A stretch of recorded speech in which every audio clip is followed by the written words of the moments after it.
Tom Downey here once again for Titans Today. On today's show, we're taking a look at some potential trade targets for Tennessee. Players who are currently holding out, held out during OTAs a little bit, and or potentially holding in during minicamp/training camp that could be made available by their potential teams, or respective teams, I should say.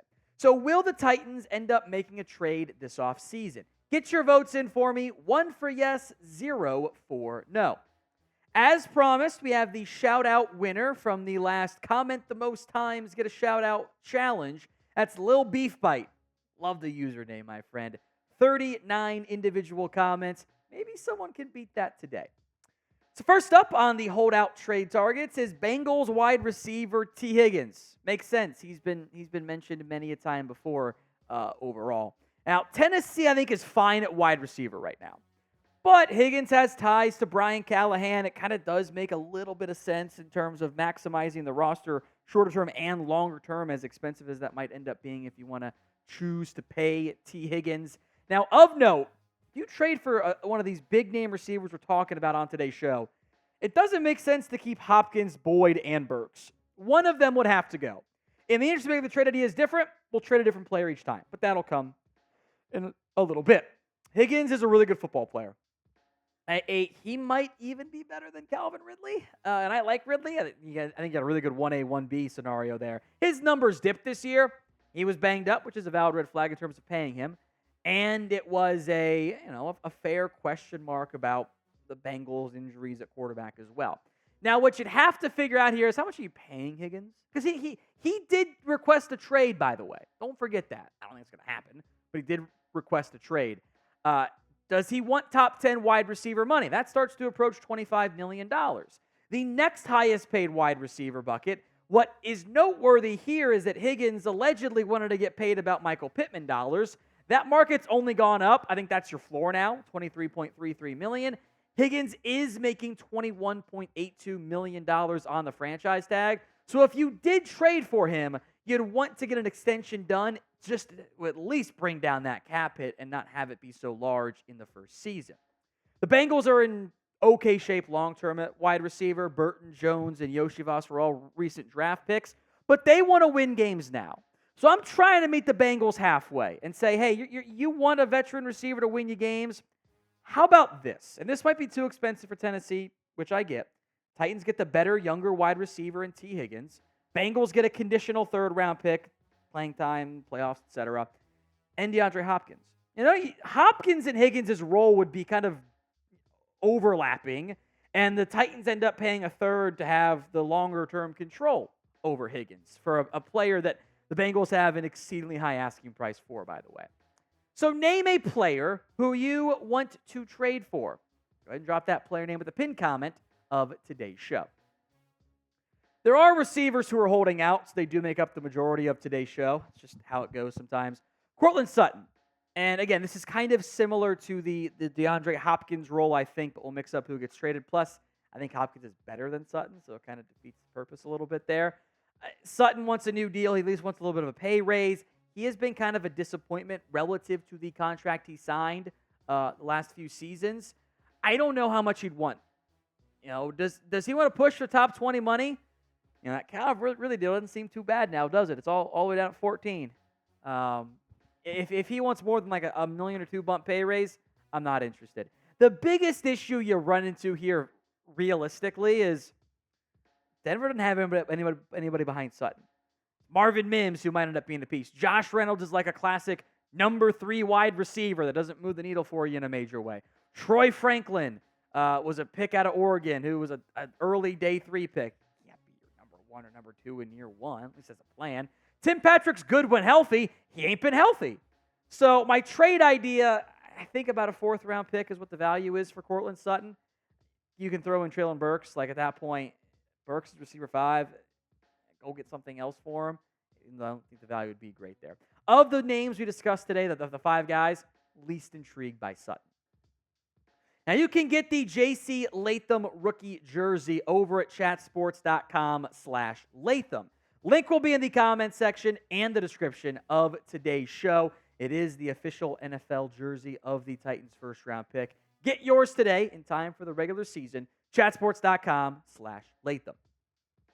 Amari Cooper is next up here, and I like Cooper's game a lot. I think he's a really good football player, continuously puts up high-end production, even if he's banged up or the quarterback's banged up or isn't playing great, as we saw with Cleveland.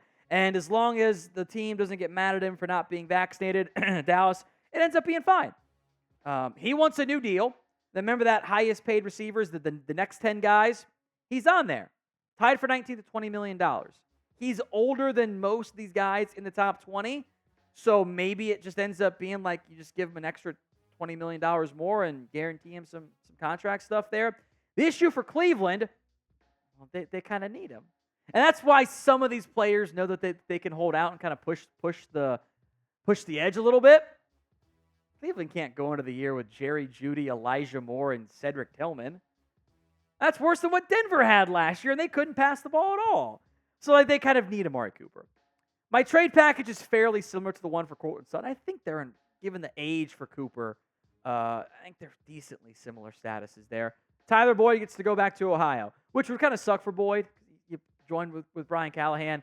Maybe you do Burks instead, whatever, that's fine. But I think receiver and an early day 3 pick is about the right value. Now, maybe you don't think Tennessee needs a receiver at all. I think the Higgins one is most intriguing with what you could potentially do there. But scale your confidence level for me with the Titans offense, 1 to 10 in the comments section. Now, look, I'll be honest. I don't think many, if any, of these guys end up getting dealt, and that's okay. If I could pull off one pipe dream trade idea, though, it is Tristan Wirfs all the way through. Now, this would be a highly expensive trade. Wirfs is one of the best offensive linemen in the NFL, at least at tackle. He doesn't get beat very much in pass protection or in run blocking. I think you would have a 10-year starter on the offensive line. And what I would do, you do have some flexibility here. If you really think Jason Latham is going to be best left tackle, keep him there. We've seen Wirfs play at a high level on the right side. Or keep Wirfs on the left side, which he did this past season, and put Latham back where I think he'll be best at right tackle. And you say, all right, we are now locked and loaded at 4 out of the 5 starting spots. We'll figure out who the heck the right guard ends up being, with that being a multi-man battle between Sadiq Charles and Daniel Brunskill and even Dylan Radins there. The issue for Tampa, who's their backup left tackle? Justin School. That's not, or School, however you pronounce it. That's not a starting caliber player. They need Wirfs. The issue for Tampa, beyond the not having a good enough left tackle option, they got to pay him a lot of money. And Tennessee would have to pay him a metric, Brinks truck, so to speak, as well. It's going to beat out the Penei Sewell deal. It's great, young, talented left tackle, gets a lot of money. That's how it goes. So I think the minimum trade value you'd be kind of working yourself through here. Tennessee gets Tristan Wirfs. I think it would have to cost you your first-round pick. I don't see Tampa taking less than that at minimum. And take your pick of the other offensive tackles the Titans have. Nicholas Petit-Frere, Dylan Radins, if you want to put him back at tackle. Tampa thinks he can be a piece at left tackle, which I kind of doubt. Jalen Duncan, if they want him. Doesn't matter. You got to get somebody from your roster to their roster. I don't think it makes much sense for Tampa, unfortunately. But it'd be a fun idea.